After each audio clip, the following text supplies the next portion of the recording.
Welcome to the Mindful Fire podcast. If you're enjoying the show, please leave a 5-star review on Apple Podcast. My dad will be so grateful.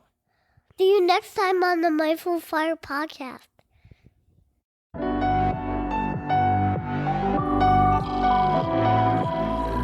Welcome to the Mindful Fire podcast, a show about crafting a life you love and making work optional, using the tools of mindfulness, envisioning, and financial independence.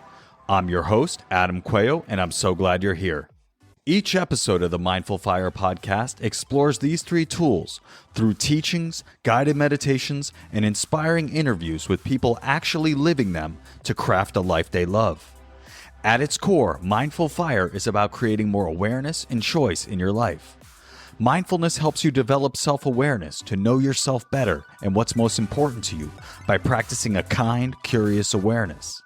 Envisioning is all about choosing to think big about your life and putting the power of your predicting brain to work to create the life you dream of. And financial independence brings awareness and choice to your financial life, empowering you to make your vision a reality by getting your money sorted out and ultimately making work optional. And here's the best part. You don't have to wait until you reach financial independence to live out your vision. Mindful Fire is about using these tools to craft that life now on the path to financial independence and beyond. If you're ready to start your Mindful Fire journey, go to mindfulfire.org/start and download my free envisioning guide. In just 10 minutes, this guide will help you craft a clear and inspiring vision for your life. Again, you can download it for free at mindfulfire.org/start. Let's jump into today's episode.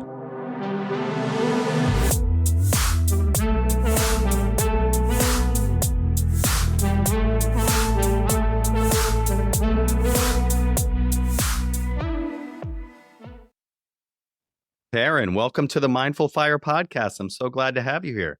Oh, I am so glad to be here, Adam. Thank you for inviting me. All right. So let's start by having you share with the audience a little bit about who you are, your journey, and what you're up to in the world. So my name's Karen Worthy, and I know you have heard this story a little bit before we were talking earlier, but I'm on a fire journey as well as several other journeys right now. And it all started probably about, it was like 2018, 2019 timeframe. And I was at a good job. I was working at Amazon, and my husband and I, we've got 3 kids. They were very little at that time. And we were looking at our finances, and we were looking at what was going on because we were bringing in a lot of money, to be really honest, but we were also spending more than we were bringing in. And it was very much of an eye-opening wake-up call for us. I remember sitting in our living room and going through all the numbers. We pulled everything we'd spent for the entire year, and we're like, I can't believe we're spending this much. And it was very eye-opening. And then we found fire. I found Mr. Money Mustache, binge read all of his blog posts. I'm sure many of your listeners have done similar. And it started the wheels turning. And so we started doing very fiery type things. Like we started absolutely never eating out. We pulled our kids out of after school care as opposed and watched them at home and to save a little bit of money. We started looking at our expenses with a different light. And that was all going well. We're in the process of working on how do we downsize? How do we really design the life we want? And then in late 2020, we had something happen to us. And so we had a house fire that basically burnt down our house. Thankfully, everybody was okay. All the important stuff. So scary. Like literally, I pulled my kids out of the house with no shoes on because I needed to get them out of there. It was so scary. But thankfully, everyone was okay. We lost everything from a stuff perspective and learned so many things in there. And so like, if you are thinking about like the things that matter to you, it helped me to really realize stuff doesn't matter to me. It just doesn't. Like it's all replaceable. Every single thing was replaceable that I thought prior was so important. And it also helped me to figure out that it was a blessing in disguise. It allowed me to have options again, that I was able to say, you know what, we're not like prior to this, we had the perfect house, the perfect school district, the perfect commute to work, the perfect backyard, the perfect whatever. And none of that seemed to matter anymore. And so we basically had this blank slate. Thankfully, we had good insurance coverage. So highly recommend go look at your insurance coverage. Make sure you're covered for the things that you could potentially lose. But we had enough insurance coverage that we could figure out what we wanted to do next. And my husband and I took about a year. We rented a place for a little while, and we figured out that we didn't want to live in that neighborhood. We didn't want to live in that school district. I was working remote at that point, thankfully, and was very blessed and fortunate. And so like even the commute to work didn't matter as much anymore. And so we figured out we wanted to do something different. We bought an RV. We went traveling for 3 months all over the west of the United States. It was amazing. We homeschooled our kids. We bought some land. We bought 15 acres out in the middle of nowhere and built our own house. Did it very frugally. Like my husband is very handy. My father-in-law is very handy. And so together, they basically built the house that we're living in now. It was so cool. But like none of that was possible until we had this moment of, oh, we can do whatever we want. We don't have to be in this neighborhood. We don't have to be in this house. We don't have to do the things that we're doing. It's been a very long journey to do that. And eventually it led to me quitting my job. I decided that what I was doing was not the right thing for me anymore. And so I left. I did a personal sabbatical. Thankfully, FIRE had helped me to get enough money. I'm nowhere near actually like retiring, but get enough money to have options and have choice. And that's so powerful. And I was able to take a personal sabbatical for a couple months and then figure out that I wanted to start my own business. I do career transition coaching for folks, and helping them has been something that has brought a lot of joy to my life. And it's been something that's been really fun to build over the last year. So I know I just talked a bunch, but feel free to ask me any questions. Yeah, that is an incredible story. And there's so many things that I want to dive into. I'm trying to figure out where I want to start. Feel free, wherever makes sense. Yeah. Let's start, just go through it. Let's start at that moment where you're like, wow, like we're spending more than we're making, and we're making a good living, but we're spending more than we're making.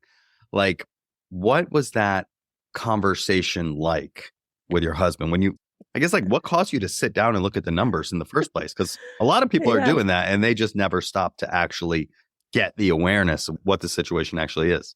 I don't remember exactly what caused us to start the conversation, but I do know once we started digging in, we started with a month of expenses and we're like, yeah, this isn't really telling us the story, because our expenses were a little bit lumpy throughout the year. I'm kind of a data nerd. I'm an engineer in my background. I love Excel spreadsheets. And so we downloaded all of our transactions from our bank, from our financial institution, from like we were buying a lot on Amazon. We downloaded all our transactions from Amazon. Like I made this gigantic spreadsheet of everything we had paid for in the last year. And some of it was really obvious stuff. Like I knew how much we were paying on a mortgage. I knew how much our car payments were. I knew how much all of that stuff was. What I didn't realize is how much I was spending on what I will call stupid stuff, like Sonic drinks or that type of thing. And it helped us to really like put it in perspective and say, I do enjoy a good like slushie from Sonic or whatever, but is it worth this amount of dollars a month? Because that's a lot of dollars a month. Because we were going pretty often, and we just had lifestyle creep that had gone unchecked for a while because I was getting honestly raise after raise, and the lifestyle creep kept up with that. And that was something that we hadn't really thought about as in depth as we wanted to. Yeah. It's so easy for it to happen. And it's like, it's not like you're going and buying like a Porsche, you know, like it's not like it's like all at once. That's what people think of when they think lifestyle creep. They're like, it was like $3 at a time. Yeah, exactly. $3 at a time. For me, it's like going to Dunkin' Donuts, right? Like, and look, if you enjoy that and you value that, like I do, I got my Dunkin' Donuts cup right here from today. So I do value it. And so it's fine, but like it really adds up. And I've noticed for me, it's like eating out, like with 2 young kids and like work and all the things going on. It's like very easy to be like 5 o'clock and you're like, what are we going to do? Okay. Yes. Put these kids to bed and get some Thai food. Like, and that's fine too. But it's just like when you actually sit down and run the numbers, then you can ask yourself, like, is this what I want to be spending my money on? And if it's yes, then wonderful. And if not, could I allocate that a little bit somewhere else or save it to invest it and all of that? But yeah, I think that when it becomes a real urgent problem is when it's more than what you're bringing in. And I think that it's not uncommon. It's not uncommon at all. And honestly, like we had tried to be very budget minded before that. We tried to watch our spending, but it just wasn't super obvious what we were spending it on and how much it added up to. And so for us, we actually, and we've gone away from this, but for a long while, we went cold turkey. So like eating out was one of our big categories that we wanted to control. And I think it was the Frugal Woods blog or somebody I was reading like suggested just do a month where you don't eat out at all, like zero eating out. And I was like mind blown. I was like, I don't know if I could do that. Like that would be hard, like zero, like not $10 or $20, but zero. My husband and I looked at each other, we're like, if we're going to do this, we might as well just dive in head first and do this. The first week was hard, but by the time the end of the month was like, you know what, we should keep doing this. We actually like it. And so we probably went a year and a half without eating out a single time. Or now we have a small budget. We spend $100 a month on it, but it's very controlled. But Right. it took going cold turkey for us to actually get to that stage. Yeah. No, it makes sense because like you got to get into the groove of like making the meals, right? Like once Exactly. you get into that groove, you're like, Yeah. wait a second, this is pretty good. It's just Exactly. like it takes that intentionality and that Yeah. like I'm feeling like we're reacting to like, okay, let's just get this. It's like, oh, it was a hard day, whatever. You know, that whole like I deserve it kind of thing. Exactly. But that can happen over and over again. And it gets to the point where it's like, wait a second, this is like 3 times a week, 4 times a week. Yes. You know, you just have $100. I'm like, I spent more than that yesterday at hibachi, but I also had a Yes. fantastic time. So that's okay. But yeah, I think it really starts with that awareness. Cool. So you started with these changes and you Yep. started to get that spending under control. And then the universe gave you this, Imploded. like literally house on fire. Yes. House was on fire. Yes. And you got out of there safely, thank God. And that gave you this literal reset. From the Reset. ashes of your Yeah. house, you had a check from the insurance company, I imagine, that was like, Yep. you Eventually, can yes. rebuild this house eventually. Yeah. Yeah. There's a Waiting whole for nother a few- story. Waiting for a check of myself from the insurance company. For the audience, we were talking about this before. Started the year with 40,000 gallons of water in my crawl space and had $20,000 of unexpected expenses, some of which hopefully will be covered by insurance. But a huge reminder to the importance of having an emergency fund. That could, if I was living paycheck to paycheck, if I didn't have savings, that would have been a catastrophic situation. Yep. That would have had to go into debt. Oh, the HVAC people were so nice. They said they were willing to let me put it on give me credit for it. And I said, oh, what's the interest rate? They said 12%. 12%. Like, it's like a loan shark. I was like, I think I'll just pay cash. And actually, you're going to give me a discount because I'm going to pay you right now. And so I saved like $1,000 Good that for way. you. But it was a huge reminder of this is why you have an emergency fund. You need This is why you pursue financial independence, because when you have nowhere to live because your house burned down and you need to go pay for a hotel and you have no insurance money. So it's the real thing. Like the fire started about 2 or 3 o'clock in the afternoon on a Friday afternoon. By the time the firefighters were done, we had done doing what we needed to do physically there. It was probably like 7 o'clock at night. Thankfully, my in-laws live close by. They came and picked up the kids, but my husband and I took our car and we're trying to figure out, where do we sleep tonight? What do we need? Literally, what do we need? And I was on the phone with the insurance company for probably about 3 hours that afternoon, if not more, trying to get them to do things like book us a hotel as part of our policy. They were going to book us a hotel for the foreseeable future, but they were dragging their feet. It was probably 9 o'clock at night before they got their hotel stuff figured out. But because I had that emergency fund and because we'd started this fire journey a couple of years prior, we'd started to slowly build up. We were anywhere near fire, but we had the emergency fund. We had enough put away. And it allowed me to go ahead and book the hotel on my credit card until the insurance company got their stuff figured out. It allowed us to go to Target and buy things like toothbrushes, toothpaste, shoes, like all of the stuff that you need when your entire possessions like burned to the ground. But I was able to do that in a way. I wasn't worried about money that evening. But if I hadn't had that emergency fund, I would have been stressing about not only the tragedy that had just happened, but worrying about money as well. And just having that, like that in itself is a reason to do this. When things go wrong, you don't need that added worry of how am I going to survive until the insurance check kicks in, for example. Well said. Goosebumps, whole body goosebumps right there. That is why we do this, right? Yes. First, in like the freedom and all of that is a wonderful goal, but we do this to make sure that we can navigate life and the ups and downs and the tragedies that are going to come.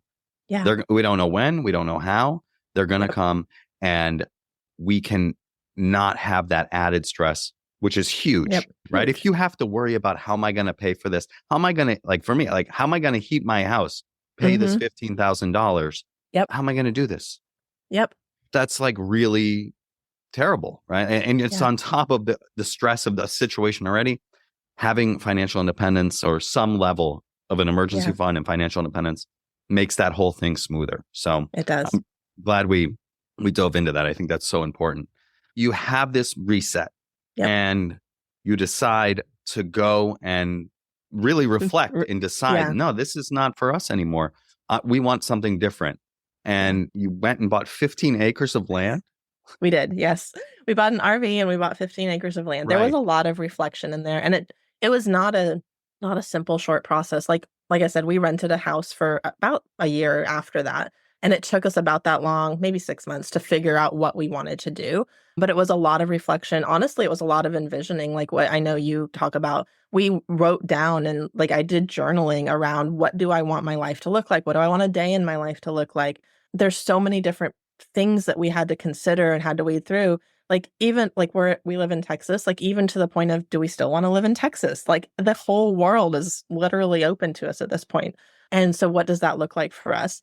And we figured out we wanted to travel. That was one of our priorities. I've got 3 young kids, and we wanted to make sure that we spent time and showed them a little bit of the United States before we didn't have that opportunity to do so. And then we'd always wanted to eventually get out into the country and have some land, but it was always like a retirement dream. It was always like, someday I'll do this. And now we have the chance to do that now. And I won't say it was easy, but it was definitely something that we could do because we had wiped the slate clean like that. That's amazing. How was it traveling for a few months? 3 months, 3 months with 3 kids. So they were probably 6th grade and 2nd grade. So I've got 3 kids at that point. It was good. I loved it. I think at the end of it, my oldest kid was like, that's enough. Let's go home. But overall, it was really good. We basically went and did a loop through the West. So we started in Texas, went up through Colorado, Utah, Oregon, and then came down like through California and then back across through Arizona and New Mexico. It was amazing. Absolutely amazing. So wonderful. Yeah. That's awesome. Yeah. Yeah. I love the idea of doing that. My wife loves it less. Maybe She's start like, with a shorter trip. Find me a nice hotel. I don't want to be trapped in a metal can with you and these kids for 3 months. It was so nice though, because you bring your home with you. Like we slept in our bed every night. We had our kitchen every day. Yeah. It wasn't a strange hotel or a strange Airbnb. I can see the consistency of that being a nice aspect. I would love to hear about this house. Anyone who's listened to this podcast knows it's my dream to design and build my own house / skate park casita. Ooh, there you go.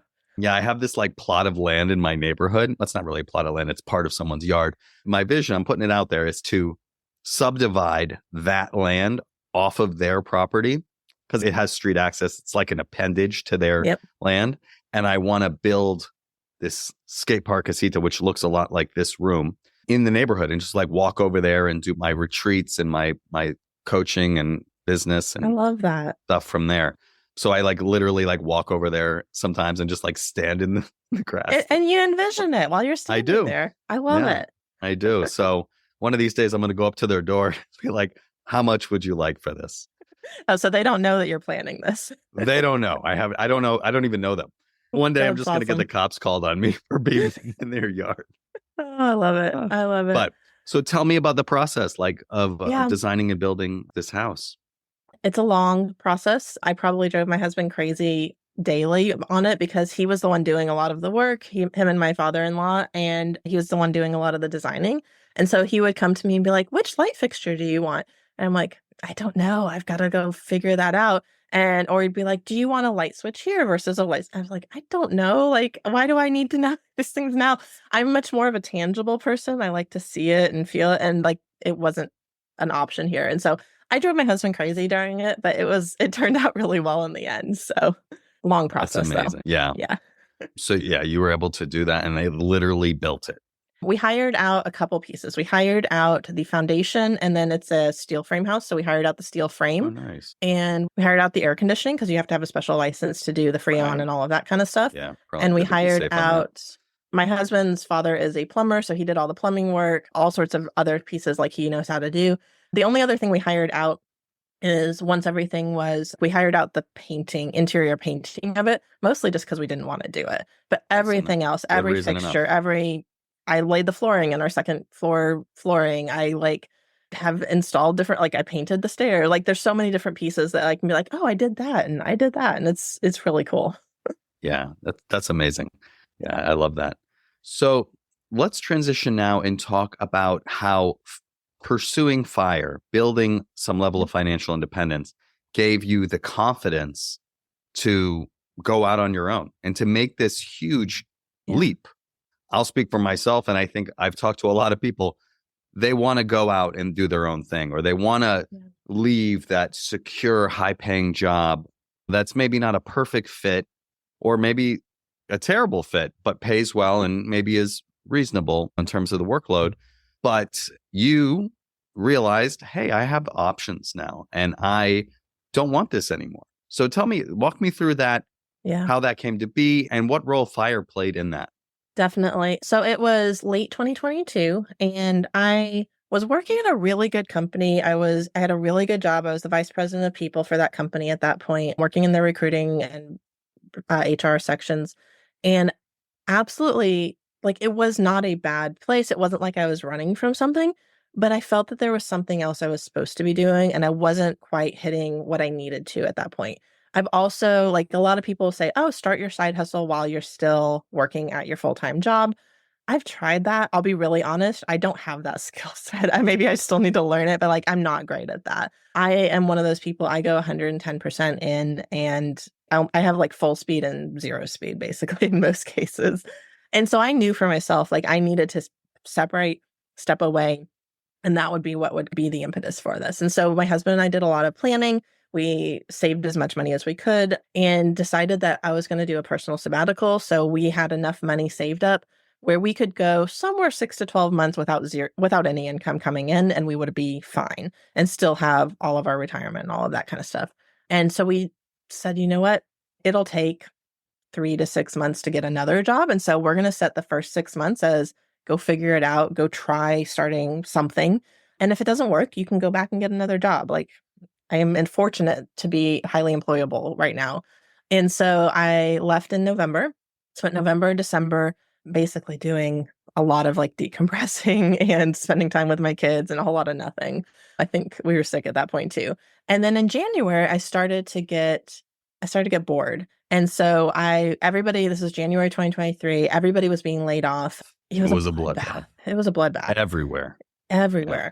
And I knew that I had the skills to help them. I didn't know that this was what I was supposed to be doing, but I knew that I had the skills to help them. I'd been a recruiter. I'd been in HR. I'd been trained as a interviewer at Amazon and all these other great places. Like I knew that I had the skills to help them. And so I started volunteering and doing that. And so this is one thing I'd highly encourage. If there's somebody who's like, I don't know what I want to do, but I think I might enjoy this, do it for free, do it for volunteer work and see if you really enjoy it. See if you're really interested in doing it, even when you're not getting paid, because then you can turn it into a paying thing. So I started volunteering, figured out I really liked it, figured out I was good at it. The people were getting jobs. And so I decided I was going to jump in and start my own company. And it was a long haul. It's been a fun year. I've learned so much things. But without fire, I would not have been able to have that opportunity to focus that time, focus that mental energy on that. Yeah. So that's amazing. I'm thrilled to hear it. And when we connected, I think it was like you were just starting. I was just starting. It was like March or April of last year. Yeah. It's like, so I don't know if it's going to work at that point. So the fire piece, it's like you ran the numbers. Like I assume that you had, since what we talked about earlier, you had an understanding of how much you were spending, how much you were making. Oh, yeah. Your net worth and where all that money was. And so I imagine you looked and you said, okay, we set aside this 6 months to a year of expenses that if we make no money, we'll be okay. We can pay our bills. Yep. And was your husband working as well during that time? He's part full-time parent and part consultant. He's a web designer, web developer. And so off and on, yes, but not significantly. It was a tough decision because I was the main income earner at that point. And so it was something that we had to choose, like that we're going all in on this. Like it's one of the things about fire, Adam, that I really love is it gives you choices. Once you hit, and it gives you choices almost from day one. I had somebody, maybe it was like middle of last year, ask me like, what's your fire number? How many years till fire are you? I'm like, I don't honestly know because I don't think about it like that anymore. I used to, but I now think about it more in terms of what choices does this allow me to do right now? Because the right now is where I'm like, my kids are growing up so fast. I'm sure every parent feels that way. But like, I know I only have a certain number of years where they're still at home, where I can spend all this time with them. And for me, like, it wasn't about hitting financial independence 5, 10 years from now, because what am I going to do with that at that point? My kids are out of the house. I need something now. And so it gave me optionality now. And that was huge. I love that. I always say, and people have heard this in the intro, like for me, where mindfulness and financial independence come together is awareness and choice, Yeah. right? And financial independence, that's what it gives you. It gives you options, it gives you choice and agency in your life, right? Mhm. Whether you want to do something with it or not, you have that capacity. And it's really nice to have that kind of Yes. in your back pocket. Like, if this isn't working for me, like I can go. I can take Yep. this time off. I can move over here. I have options because I Yep. have the awareness of my situation, what my life costs, how much I'm bringing in, Yep. all of that. I think that's so powerful. So powerful. I think the other thing that people don't realize is even if you're not going to take yourself up on that, like you're not planning to quit, you're not planning to do a side hustle, it makes you better at your job. If you know that you have FU money, if you know that you have enough savings that you could survive without that job until you find another one, it makes you take a little bit more risks. It makes you a little bit bolder. It makes you a little bit more opinionated at work. And that's actually really good for your career. And it makes you do a better job at work subconsciously. Absolutely. We were talking before we started recording about some challenging situations I'm having at work. And it's easy to get caught up in that and just trying to, in this layoff environment, just trying to do a good job and Yep. continue to do good so you can keep your job and you can do all this stuff. And Yep. if it turned into like, no matter what I did, I was still getting challenging situations, we'll put it that way. But when I step back and I look at my financial situation and I look at what my life cost and how much money I've saved and invested over Yep. the years, I'm like, why am I doing this? Why am I reacting to this person who has no concern for me as a human being? Why am I letting that dictate my life when I have all this money that I've been saving and I have FU money, right? Mhm. I don't Yep. want to say FU, but I could. And Mhm. that gives me more confidence to go Yep. back and continue doing a good job, but also not take nonsense. I don't have time for Mhm. nonsense. I don't need to deal with that. And Yep. if they want to lay me off, be my guest. Please do. I'm all good. I told my boss that. I told my team that. Anyone who would listen, I said, listen, I don't want to go, but if it's my time, I'm good Yep. because I've been preparing for this. So there's a It all, real yeah. confidence that comes with that. And I think it's really powerful. It is really powerful. It also helps, like that amount of emergency fund or savings or whatever you want to call it.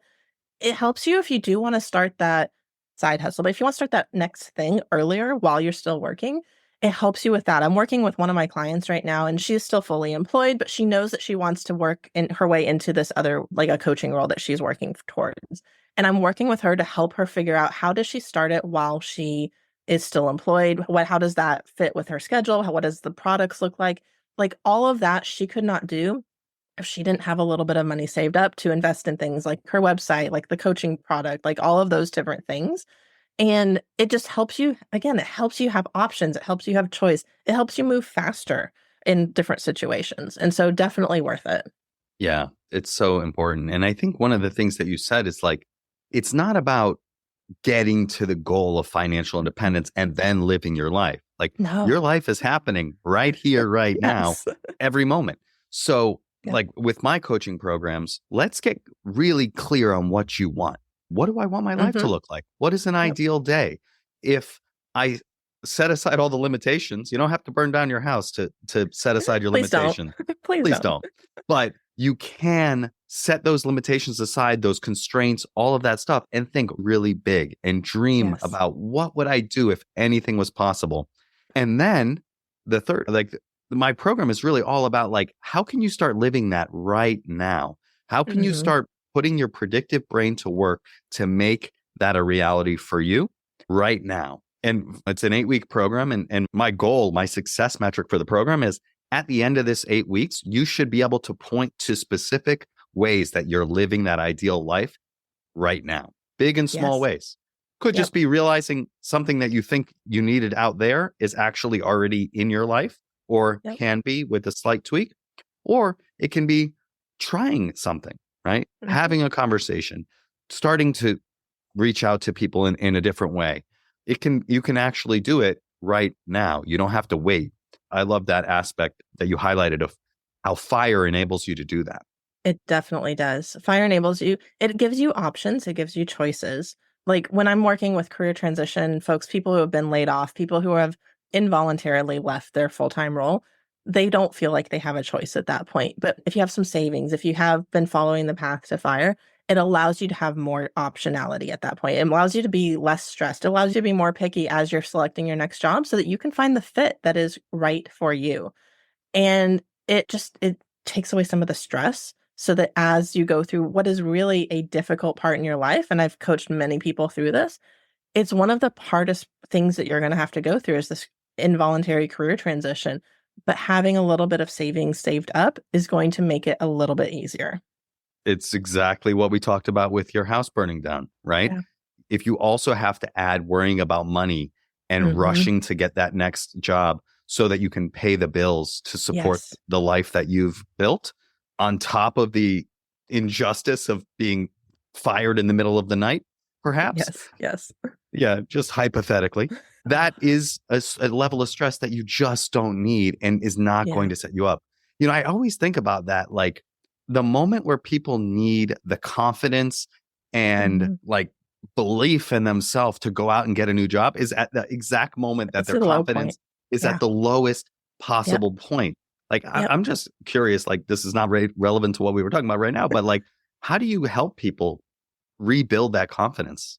It's a great question. It sounds interesting to think about it this way, but one of the feedbacks that I've gotten, like I do a lot of resume prep with folks, I do a lot of interview prep with folks, do a lot of networking, like skills building. But one of the things that I have heard over and over again is yes, they get a tangible out of, they get a piece of paper that's their resume, they get a list of stories that they're going to tell in their interview.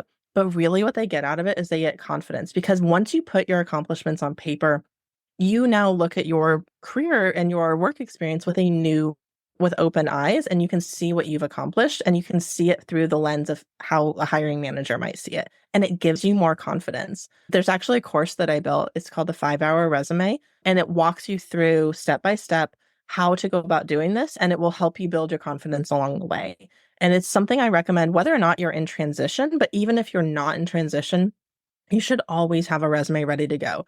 In this day and age, and I hate to say this, but nothing's stable. Like this idea that I grew up with and my dad grew up with of I'm going to go work at a place forever and retire, hire in after college and then retire when I'm older from the same company. My dad basically did that. I started at Procter and Gamble thinking I was going to do that. And that's just not the world we live in anymore. Nothing is stable. Nothing is secure. Even these big companies aren't. And so you always want to have your resume ready to go. I have a website. It's called Worthy Career Paths with an S at the end. And it'll show all the different things. But one of these things is this 5-hour resume. It's an online course. And because I know that this is important for folks to build their confidence, regardless of whether you are planning to job search or not, I highly recommend go take this course and build your resume now. It will give you confidence to help you make those choices that you need to do. It's normally $150. There's a code MINDFUL, so MINDFUL. And if you enter that in, because you're a listener of this podcast, you'll get it for free. So I want to share that as well. Thank you so much. That's so generous, Karen. And yeah, I think like it's so important, right? Like I'm probably going to go do that myself because I think about my resume. I have not updated my resume in 8 years, It's right? time. And It's well past time, Adam. It's well past time. And the reality is like it's overwhelming to think about that, right? Yeah. And if you've been laid off, like it's really overwhelming to go from that injustice to going and doing that. So I would highly recommend going and grabbing that. It will be in the show notes as well. Thank you, Karen, for making that available to our audience for free. That's amazing. Of course. One other point on that is I've heard time and time again from folks who have been laid off or have left their roles. how much they wish they would have done their resume while they were still employed, because they're going to, like, I asked them for questions like, what percentage improvement did you see on this? What are the numbers behind this particular achievement or accomplishment? And they're like, oh, it was in that database or in that presentation that I no longer have access to. So if you do it when you're employed, you have access to all of the information at your current role so you can fill out your accomplishments much, much better. Excellent point. Excellent point. Yeah, sometimes you need those specifics, right? Maybe. Yeah, you need those specifics.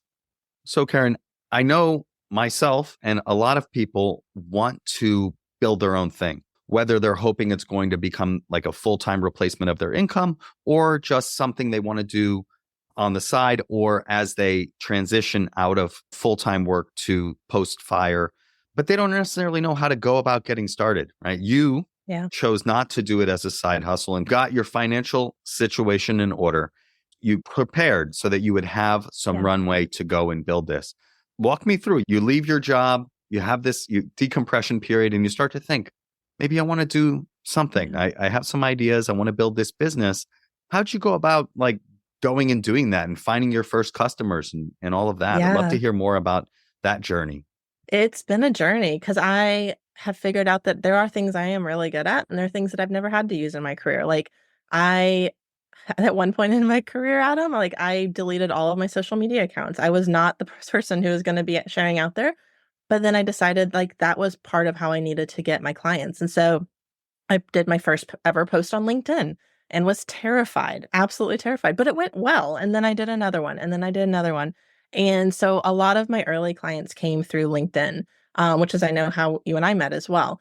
It was scary at first. And I also found people who could help me and be role models on the journey and teachers along the way. And so there's some really good communities out there. Like Julie Morris has a DIY influencer community that teaches you if you do want to post on LinkedIn. It's really good. And she is a thought leader in that space. There was a women's network that I was part of that helped me to bounce ideas and have a safe space to be part of it. And so one of the things I would highly recommend, do it now, even before, if you are thinking about quitting your job, find your networks, find your professional organizations, find your support groups, and start being active in them. And find people who are living the life that you want to live and start being near them, start listening to them, start talking to them on a more normal basis, because it will help you to open up your eyes to the nitty-gritty details of what actually needs to go on to it. So I started on LinkedIn. I started posting. That got somewhat of attraction. It wasn't as big as I wanted at first. It took me a while to actually get some dollars flowing in. And over time, what I figured out is there's certain pieces that help a lot. And so for me, I've always been a giver. I want to help as many people as I can. And I had an aha moment. I did a free workshop for a group of probably about 60 women about how to write your resume and resume do's and don'ts and that kind of thing. And I literally poured my heart out. I gave all of my tips. I gave everything on the table. I was like, there's no way I'm going to get any clients from this. I'm just helping them because I'm literally telling them every single thing how to do. And I was shocked because the reaction was not what I thought. The reaction was, wow, there's so much more to this than I originally thought. I want to hire you to help me with this. And it was very eye-opening for me of there's not a lot of entrepreneurs and a lot of people think I have to like gatekeep. I have to just give a little bit of this. And what I've found is if you give it all away, they're not going to know how to do it all for themselves, or they're not going to want to do it all for themselves anyway. But then it helps the self-starters who can and want to do it for themselves. And then it also builds your reputation in terms of you are the one that knows how to do this. And so give everything away for free because it will actually pay you dividends in the end. Makes so much sense. Yeah. There's nothing worse than somebody just like inviting you to a webinar and then tricking you at like there's a pitch coming at the end. And it's like, that's fine. But like, don't hold back. Like and that's what I've seen, like people that have success on LinkedIn with myself. I put it all out there on the podcast. I give my guide. That's the question. Like, what do you actually want? Go and get my free envisioning guide at mindfulfire.org/start and start asking yourself this big question and pen to paper about what you actually want. That's the crux of what I do. But like, there's a lot more once you get that vision. It's like, oh, how do I actually make that happen? Right. That people hire people like us for the implementation, right? For the either do it for you or do it with you. And so I think that's really good. It just builds your credibility and trust. Yeah, it's such a powerful thing to have that person with you on your journey. One of my most popular things is a 3-month program where I literally walk beside you side by side for 3 months as we go help you get your next role. And it's one of those things that I actually don't do a sales thing for it. I just offer like 30-minute calls for anyone that is interested and would love to open that up to your audience as well. But in that 30-minute call, it's about 10 minutes of us getting to know each other. And it's about 20 minutes of me helping you for free with whatever it is you need help with. And usually that turns into folks hiring me for this 3-month program. And so it's definitely something that I've learned, just keep helping people. And like karma is a very real thing. Yeah, it is, and it's like get clear on what you want and then go out there and give, right? Yes. Go out there and give, connect with people, tell people about your vision. They Yeah. will, when you tell people about your vision, you're planting seeds for yourself, but you're planting seeds for them. When something comes along that is aligned with your vision, they can let you know. And you can start to build this and you're getting experience as you do it too. It's really amazing how that can come full circle. When you tell people about your vision, you bring your community along with you and they help you in ways you don't expect. I was talking with the DIY community that I'm part of, and I recently launched an interview prep boot camp. It's a week-long event. It was the first one I've been doing, and I was really nervous about it. And I was like, what if nobody signs up? What if I don't earn any money from this? What if it's a disaster? And I was very honest in sharing this with the small, safe community. And the outpouring of support that I got was amazing. And it's sold out now. Like it's something that I is love that. like, but just sharing it and putting it out in the world has helped so much. It's so powerful. And when you're doing this stuff, it feels like, oh, it's got to be perfect, Mhm. Like as I was talking about the importance of an emergency fund, I was like, yeah, I wanted to write an email about that with pictures of my basement. And I might Yes. still, but like, it's like, it's not gonna be perfect. So like, I'll just put that off. What you're saying is like, put it out there, Yes. try. And Yes. then you learn and you iterate. Like when I started my workshop at Google for envisioning, like it was fine. It was good. But like it improves every time, little by little, every time. Same thing with the podcast. And so like, yeah, if you want to try something like this, you have a passion that you're interested in exploring, you want to start a business, go out and talk to people, put yourself out there, Yeah. give it a try, Yes. and you're going to fail and you're going to learn and you're going to keep moving forward. Yeah. And if you're struggling with what to do first, reach out to me. I'm on LinkedIn at Karen Worthy. I am happy to do a free half-hour call with you and figure out what makes sense and help you figure out that first step. Fantastic. Even better. The generosity continues. Thank you, Karen. All right, Karen. So let's switch gears now into the Mindful Fire Final Four. You ready? I'm ready. All right. So the first question is about envisioning. You've made a lot of things happen that you've envisioned. I'm curious now, what is your big vision for the next 3 to 5 years? One of the things that I'm envisioning right now is how do I scale my business and how do I help more people without scaling the amount of effort and time that I'm putting into it. And so it's one of the things that I've really been trying to think about. I want to help these folks as they're going through the career transition, but I also want to help them we talked about optionality and choices so much in this podcast. I want to help people get, like, there's a piece of my business that I'm envisioning right now that is helping people figure out more optionalities, figuring out how to have, I call it a portfolio career. It's a career that's not just one thing and where you have a lot more flexibility, you have a lot more choices, and really figuring out how to scale my business to help them get there on theirs as well. Yes. I would love to hear you talk a little bit more about, what did you call it? A Portfolio career. So if you think about portfolio career. yeah, Okay, your tell me. career, your income stream. So like as FIRE, we tend to think about we want diversification of our investments. We want diversification of all of these types of things.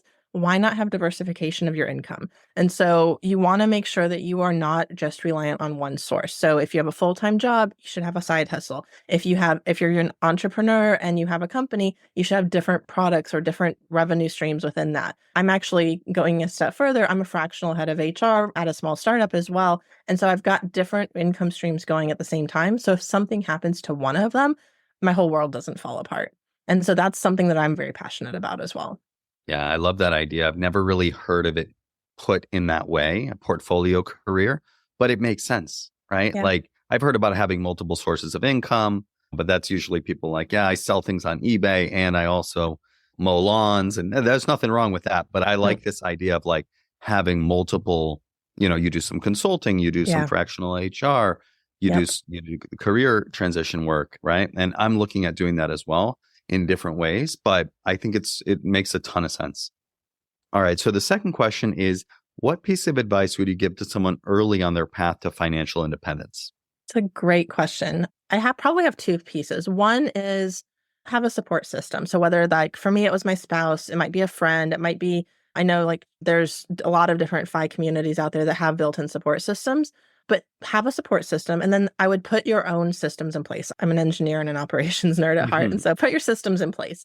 So I think about systems that really helped me when I was early on. One of them was I automated all of my investments into Vanguard. And so instead of having to think about moving my money twice a month, I had it automated. And like that just took it off of my mind. It was just like any other bill. I was just paying myself into Vanguard.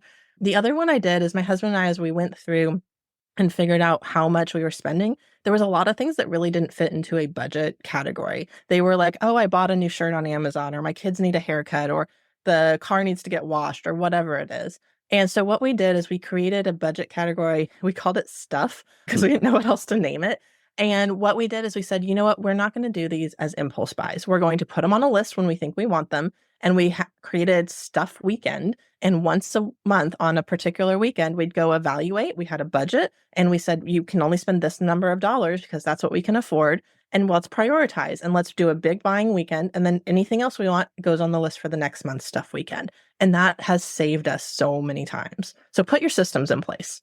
I love that. And I think that's such a good idea because you worked at Amazon. It's too easy hit that buy button and know that it will be here tomorrow. I love that. So get the systems in place, automate it as much as you can so you don't have to think about it. That's super powerful. All right, Karen, the third question is, what piece of advice would you give to someone getting started with meditation and or mindfulness? So I will caveat this with I am not amazing at meditation and mindfulness. I try, but I am not amazing at it. So the biggest thing that's been helping me is surround myself with people who are role modeling it, because it just continues to reinforce that I need to keep trying. I need to keep trying to be consistent with it. I think the biggest thing if you're trying to start out is don't do it alone. Surround yourself with people who are already a little bit further along the journey than you are. Yeah, that is excellent advice. And I'd add also just like be kind to yourself, right? Like there's no like grade at meditation, right? It's just like showing up to the gym, right? Just try and try again. And if you fall off, start again. But I love this example of like having role models, right? I think about my old boss, Paul. He is like one of the most resilient guys, like had to have his appendix out in Mexico level of resilience. And he just got laid off. But what is he doing? Is I talked to him last night. Is he resentful? He's embodying mindfulness. He's experiencing the emotions that are there to be experienced. And he is still showing up for his team, right? Above all, even though this company did him dirty, in my opinion, he still like asked, can I have these performance review conversations? These people. That's a great leader right there. Oh, he's incredible. He called me on Friday before this happened and was like, hey, here's what I know. And I haven't worked for him for 2 years. Okay. Still thought I need to tell Adam, I need him to like, all these people need like know what I know. And he was not feeling great about his chances. And unfortunately it went that way, but he's going to be fine. Not only because he has this mindfulness, but also because he has the financial setup and circumstances that he has created by saving and investing to weather the storm. So it's so important. Karen, the last question is, how can people connect with you online, learn more about what you're working on, download your course that is free for our audience? Please share us all the places where people can go and connect with you. So there's probably 2 to 3 main things. LinkedIn is where I do most of my social media stuff. So I'm Karen Worthy at LinkedIn. I think I'm the only Karen Worthy, but you should be able to find it. I'm probably the only Karen Worthy that's career transition. Feel free to connect, follow. I do post free advice there on a pretty normal basis. I have a website, worthycareerpaths.com. And that's where you can go to find the course for the resume writing with the code MINDFUL. I did a free webinar every week in January, and I recorded all of those and put them on the website as well. So you can go and download those about everything from like, how do you get an employee referral when you don't know anybody at the company to how do you fix your resume? There's all sorts of different topics there. So feel free to reach out. And if you want to just email me, that's another option. It's Karen@worthycareerpaths.com. Wonderful. Thank you again for the generosity for the audience. I think this is so important, whether you're looking for something right now or you just want to make sure that you're ready, right? Just like an Be emergency ready. fund. Just like Be an ready. emergency fund. Yep. Exactly. Be ready for whatever comes your way and take that time to like know your worth, right? Not no pun intended, right? But Yes. like really like what you said about building confidence, like looking at your accomplishments and your skills and your like you're going to feel so good. I really encourage you to go and get that free course and do the work. And if you want to go further, work with Karen. I mean, she's wonderful. She's been a huge resource for me. So I highly recommend connecting with her and learning from her. Thank you, Adam. I really appreciate it. And if y'all haven't, you should go download his envisioning guide. I did that about a year ago and it was amazing. All right. Yeah, you can grab that at mindfulfire.org/start. And all these links will be in the show notes below this, wherever you're listening to this.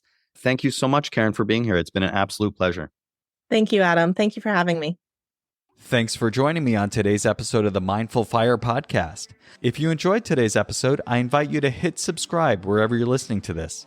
This just lets the platforms know you're getting value from the episodes and you want to be here when I release additional content.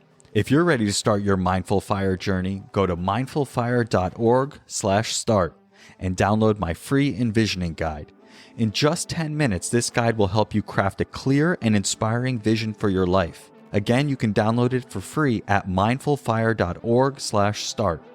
Thanks again, and I'll catch you next time on the Mindful Fire podcast.